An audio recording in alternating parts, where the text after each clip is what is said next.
The plane doors slid shut with a final hiss, sealing in the quiet hum of conversations and the faint clinking of glasses from the first-class cabin. Everything about the flight seemed ordinary. Businessmen adjusted their ties, an older couple settled into their seats with champagne in hand, and flight attendants moved gracefully up and down the aisles with practiced smiles.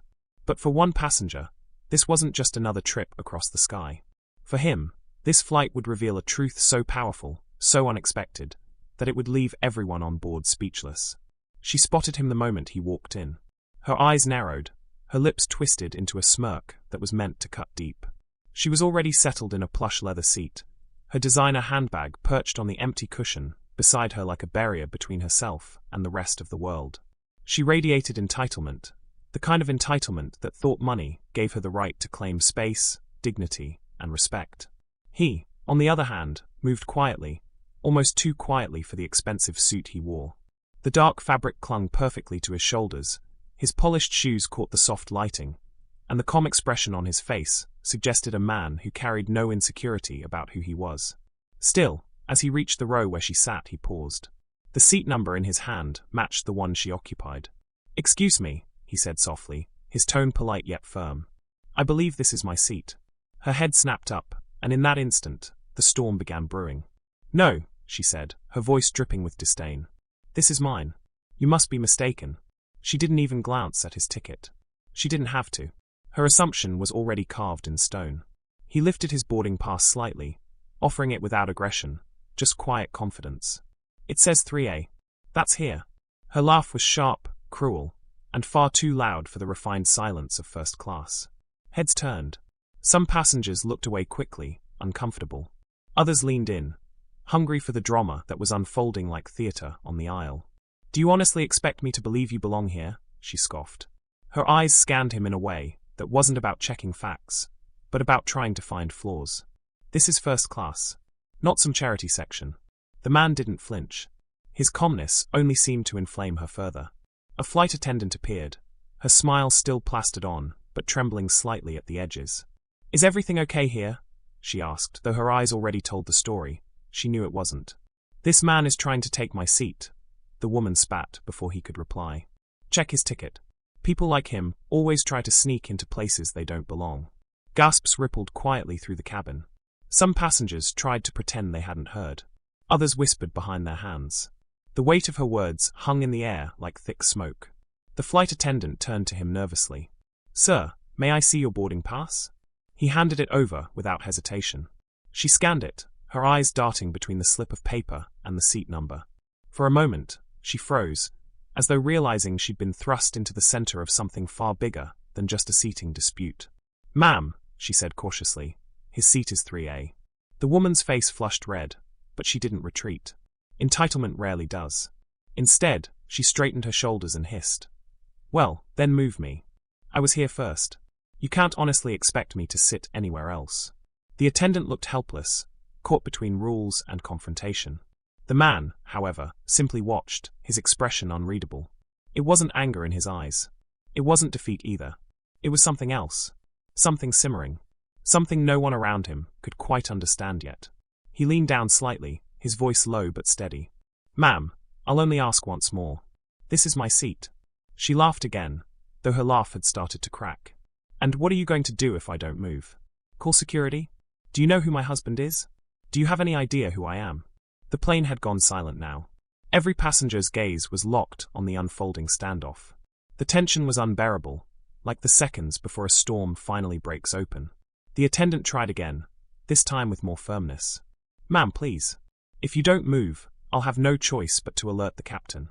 For the first time, the woman faltered, but she quickly recovered, gripping her handbag like a weapon. "Fine," she snapped, standing abruptly. "But this isn't over. People like me don't get treated this way. And people like him don't get to sit in my place." She shoved past him, muttering insults under her breath as she stormed to another row. The air seemed to crackle in her wake. The man calmly lowered himself into the seat. He didn't look around for approval. He didn't acknowledge the whispers or the stares. He simply fastened his seatbelt and opened the magazine in front of him. But beneath that calm surface, something else was brewing. Something no one in that cabin could possibly imagine. Because this man wasn't just a passenger. He wasn't just another businessman flying first class. He was the very thing she had claimed he could never be. He was the power she thought belonged only to her kind. And soon, she would find out exactly what kind of mistake she had made. The plane began to taxi, but the murmurs didn't stop. Some passengers shook their heads at the woman's arrogance. Others quietly admired the man's composure. Yet no one could shake the nagging curiosity. Who was he really? As the engines roared to life, and the plane lifted off into the clouds, the woman cast a sideways glance from her new seat. She still looked furious, but beneath the fury, a flicker of unease had begun to grow. It was the look of someone who had underestimated the wrong person. And when the first announcement came over the loudspeaker, not from the captain, but from the very man she had tried to humiliate, her blood ran cold. "Ladies and gentlemen," he said smoothly, his voice carrying effortlessly through the cabin, "thank you for flying with us today. My name is David Carter, and as the owner of Carter Airlines, I want to personally welcome you aboard." Gasps. Audible gasps filled the cabin. The woman's face drained of color, her jaw dropping open. Whispers erupted like wildfire. The man, the one she had mocked, belittled, and dismissed, owned the very air beneath their wings. But this revelation was only the beginning. Because what he was about to do next would change everything. And if you think her humiliation is complete, you're wrong. The real twist, the one that would leave not just her, but the entire plane in shock, hadn't even begun. Before I tell you what happened next, let me ask you something. If you were in his position, if you had the power to flip the entire script in an instant, what would you do? Would you expose her? Forgive her? Or teach her a lesson so unforgettable, she'd never look down on another human being again? Drop your thoughts in the comments below. I want to hear them.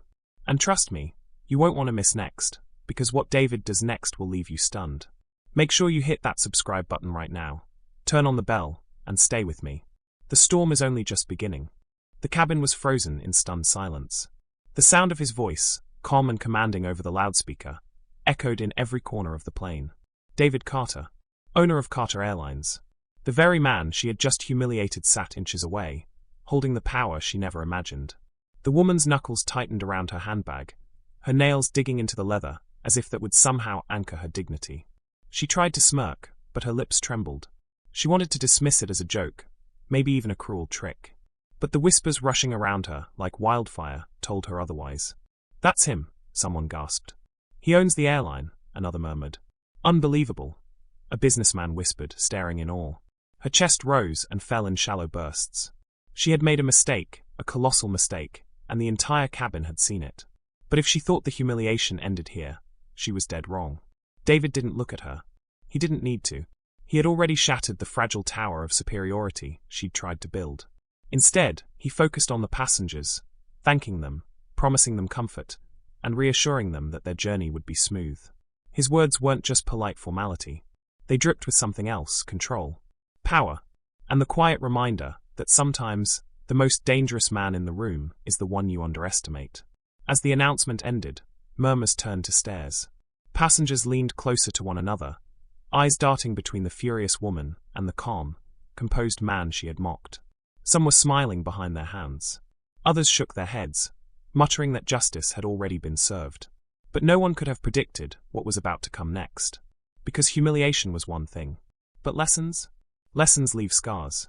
The flight attendant returned, her voice slightly shaky. "Mr. Carter, is there anything we can do for you?" The way she said his name was different now, tinged with reverence, as if suddenly realizing she wasn't just speaking to a passenger, but to the man who controlled her paycheck. David gave her a faint smile. "Just make sure everyone is comfortable. I'll handle the rest." The woman shifted uneasily in her seat. She could feel the eyes boring into her, like knives pressing against her skin. She wanted to disappear, to vanish into thin air, but her pride wouldn't let her crumble. "Not yet.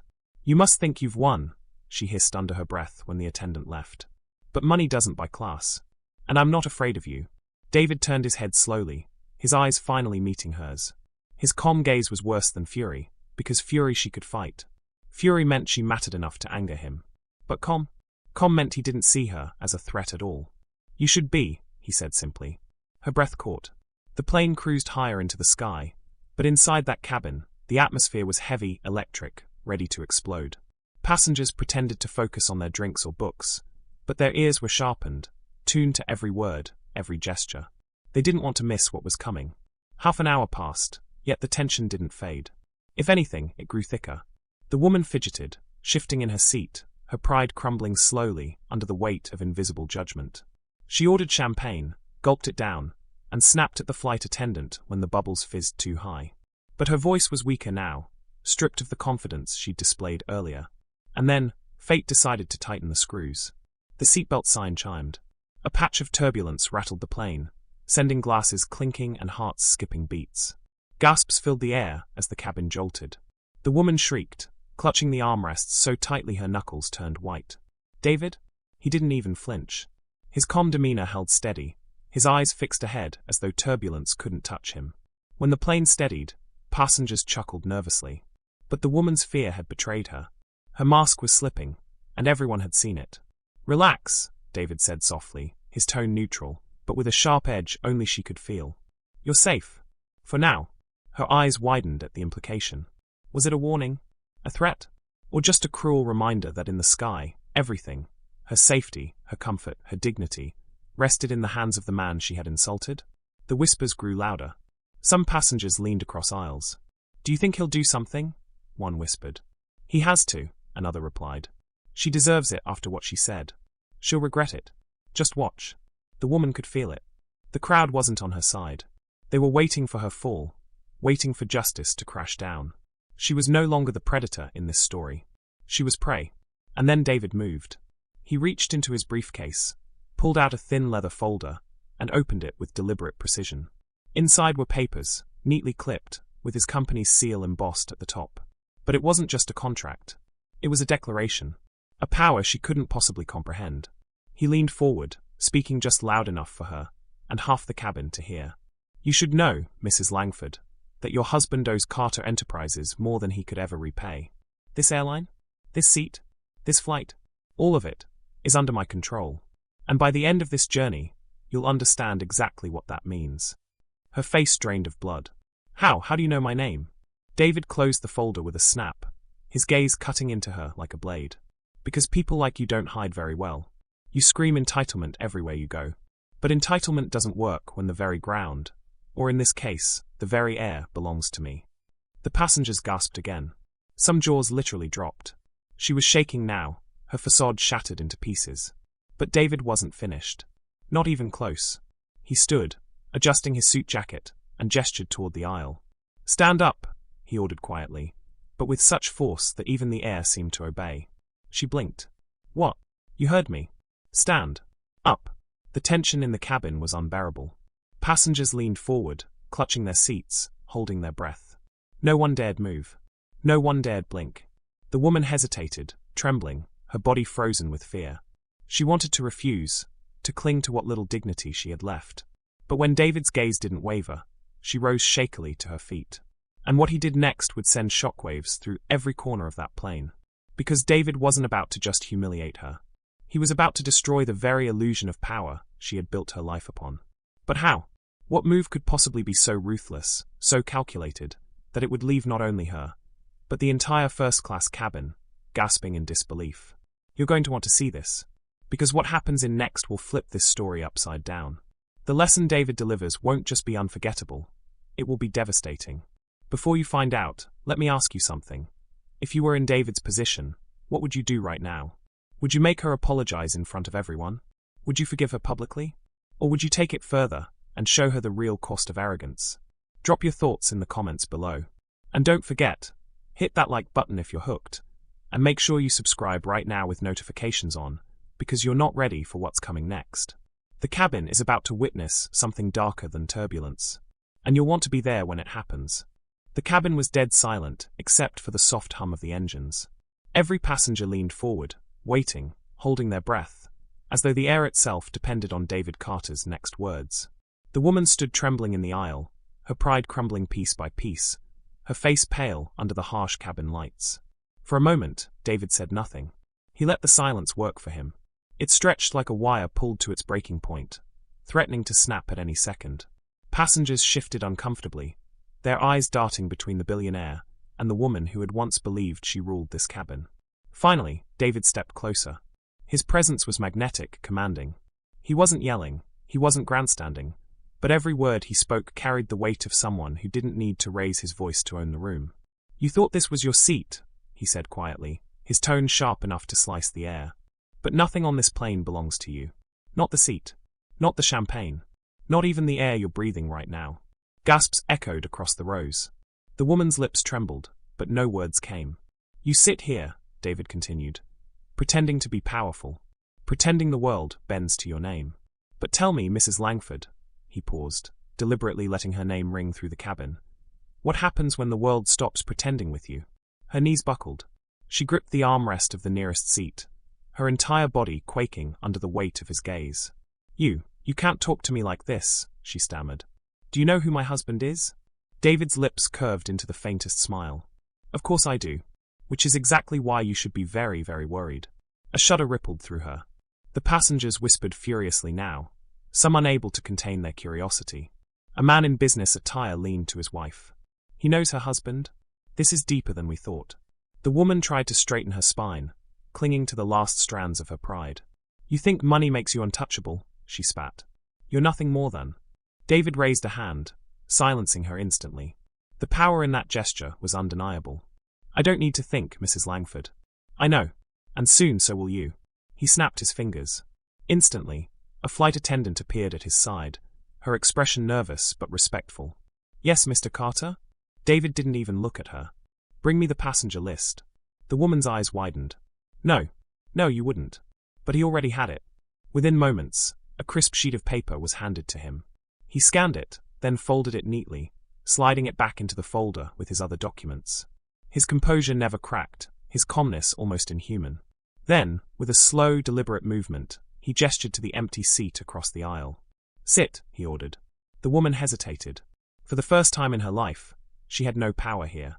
The arrogance that had once fueled her had burned out, leaving only ashes. She lowered herself shakily into the seat, her eyes darting nervously at the passengers watching with rapt fascination. David sat opposite her. He leaned forward, his voice dropping so only she, and the closest onlookers, could hear. "Your husband owes me. More than you could ever imagine. His business survives because of me. His name survives because of me. And do you know what the worst part is?" Her throat tightened. What?" David's eyes hardened. "He knows it." The woman gasped, her hand flying to her mouth. David sat back, his calm demeanor chilling.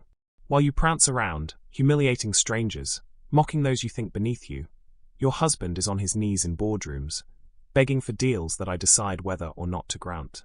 You think your world is untouchable, but it is hanging by a single thread, and I hold the scissors." The cabin erupted in murmurs. Some passengers looked shocked. Others looked satisfied. Justice was unfolding before their very eyes, and they couldn't turn away. Tears welled in the woman's eyes. For the first time, she looked small, fragile. "Please," she whispered. Don't do this here." David tilted his head. "Here is exactly where it needs to be done. People like you don't learn behind closed doors. You need an audience." Her lips quivered. "I'm sorry," she said softly, almost inaudible. David leaned closer, his eyes burning into hers. "Louder." Her breath hitched. She turned, her voice breaking as she spoke. "I'm sorry." Passengers fell silent. Some gasped. Some nodded approvingly. Others whispered, "That's not enough." David didn't smile. He didn't gloat. He simply studied her, as if weighing whether her apology was worth the air it carried. "Sorry?" he repeated, his voice cold. "Do you think one word erases humiliation? That a whisper can cover years of arrogance? No, Mrs. Langford. You're not sorry. You're scared. And there's a difference." The silence in the cabin was suffocating. Even the hum of the engines seemed muted under the weight of his words. The woman's shoulders shook, tears spilling freely now. For the first time in her life, she couldn't control the narrative. She couldn't buy her way out. She couldn't manipulate her way back into power. She was cornered. And yet, David wasn't finished. He reached into his jacket and pulled out a sleek silver pen. Twisting it slowly, he set it on the table between them.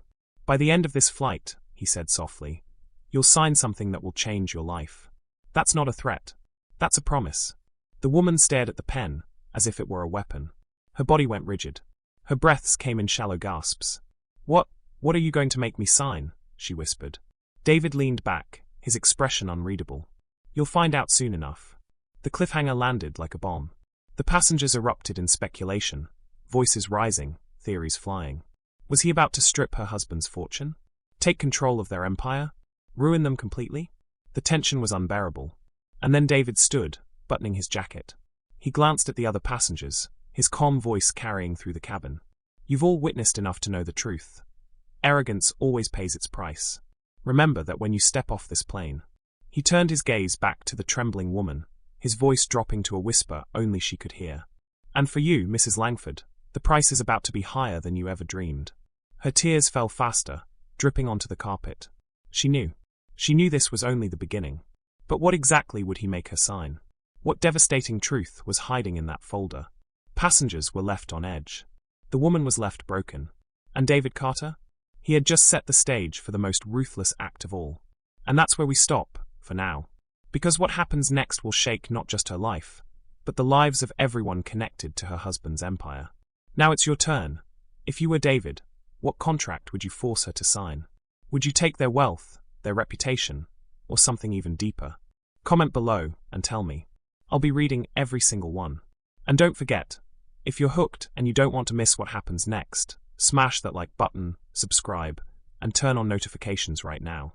Because when next drops, the pen in David's hand won't just write words, it will write her fate. The silence inside the cabin was deafening. Even though the engines still roared with steady force outside, within the aisle of the first-class cabin, no one seemed to breathe. Every set of eyes was fixed on the woman whose arrogance had filled the plane just hours ago. Now her face had lost its color. Her once smug smile was gone, replaced with trembling lips and eyes that darted helplessly like a cornered animal. The words she had just heard still hung in the air, echoing in her mind like a curse she couldn't escape. I own this airline. David hadn't raised his voice. He hadn't needed to. The way he said it, with calm authority, with the weight of undeniable truth, was louder than any shout could have ever been. The other passengers who had witnessed her mockery of him earlier shifted uncomfortably in their seats, their guilt at staying silent now written across their faces. The flight attendants froze, their posture shifting instantly. They weren't just serving a first-class passenger anymore. They were standing in front of their employer, the man who could decide the future of their careers with a single decision. Respect flooded their expressions. But David didn't even look at them. His attention was on her. You said this seat doesn't belong to me, David said, his tone steady, almost surgical. You laughed at the idea of me sitting here. You called me unworthy. But tell me now. He leaned forward slightly, his dark eyes locked onto hers with unflinching precision. Who's sitting in the wrong seat? The woman opened her mouth, but no words came. The confidence that had wrapped around her earlier, like a crown, had shattered into dust. She swallowed hard, but the knot in her throat seemed too thick to let anything out. A ripple of whispers traveled through the cabin. People who had been too afraid to intervene earlier, now couldn't help but react. He owns it, someone muttered. The whole airline? Another voice gasped. Phones that had been hidden before were now lifted in shaky hands. Some passengers began recording, knowing that what they were witnessing would spread like wildfire if it ever saw the light of day. The woman finally found her voice, but it was nothing like the sharp, cutting tone she had used before. It was cracked, weak, pleading. I didn't know, she stammered, her eyes glistening as she looked at David. I didn't know who you were. David tilted his head, his jaw tightening just slightly. So it's only wrong to humiliate someone if you know their worth. The quiet power in his voice cut deeper than any scream. If I had been just another man to you, someone you believed had nothing, you would have treated me the same way you did earlier. Her silence was damning. Her hands fidgeted nervously with the hem of her expensive designer dress, a dress that suddenly looked far too gaudy in the harsh light of the truth. People like you, David continued, his voice low, almost intimate but carrying the weight of judgment for everyone to hear, measure others by their wallets, their skin, their status. But what you fail to understand is this. Respect is not given because of wealth or title. It's earned by character. And from the moment you opened your mouth, you revealed yours. The woman trembled. Please, she whispered, her voice so small that those in the back rows leaned forward to hear. I didn't mean it. It was a mistake. David studied her for a long moment. Then, without breaking eye contact, he pressed the call button on the side of his seat. Within seconds, the lead flight attendant appeared, her professional smile replaced by an uneasy awareness of the storm brewing in front of her. Sir, she asked cautiously. Kindly escort this woman to the back of the plane, David said, his voice clear and measured. She doesn't belong in this seat. Not on this flight. Not anymore. A collective gasp swept through the cabin. The woman's face drained of what little color remained. What? No, you can't. I paid for this seat, she protested, her words frantic, desperate. David's lips curved into the faintest hint of a smile, one that held no humor. And yet it was never yours. Seats can be bought. Respect cannot. The flight attendant hesitated, her eyes flickering between them. But David's steady gaze left no room for doubt. She nodded slowly and stepped toward the woman. Ma'am, please. No. The woman clutched the armrest like a drowning person, grasping for driftwood. You can't do this. He can't do this. She looked wildly around the cabin, hoping for allies among the wealthy passengers who had laughed with her earlier. But not a single person met her gaze. They all looked away, ashamed, afraid, or simply unwilling to stand against the man whose quiet authority filled the space like oxygen. And then, something even more shocking happened. A small voice rose from the middle of the cabin. A young girl, no more than 8 years old, stood on her seat, her tiny hands clutching the edge of the headrest in front of her. Her voice rang clear in the silence. You were mean to him because he's black. The cabin went still. The words, so pure and unfiltered, hung in the air heavier than anything David had said. The girl's mother quickly tried to hush her, but it was too late. The truth, spoken by a child, had stripped the woman bare in front of everyone. Tears welled in David's eyes, not from weakness, but from the sharp sting of recognition. That innocent voice reminded him of the generations before him who had been judged the same way, who had been dismissed, humiliated, and diminished simply for existing in the wrong skin. The woman's lip trembled. Her eyes darted around, but the judgment she saw in every pair of eyes was undeniable. The fortress of privilege she had lived behind had crumbled in a matter of minutes. Get up, David said softly. It wasn't a shout, it wasn't a demand. It was simply a truth too heavy to resist. Her body shook as she slowly rose, her knees almost buckling. The flight attendant guided her down the aisle, as the whispers of passengers followed like shadows. The walk to the back of the plane felt longer than any flight she had ever taken. By the time she disappeared past the curtain, her once flawless image had been shattered into dust. David leaned back in his seat, exhaling slowly. For the first time since boarding, he allowed himself to close his eyes. But before long, a ripple of applause began.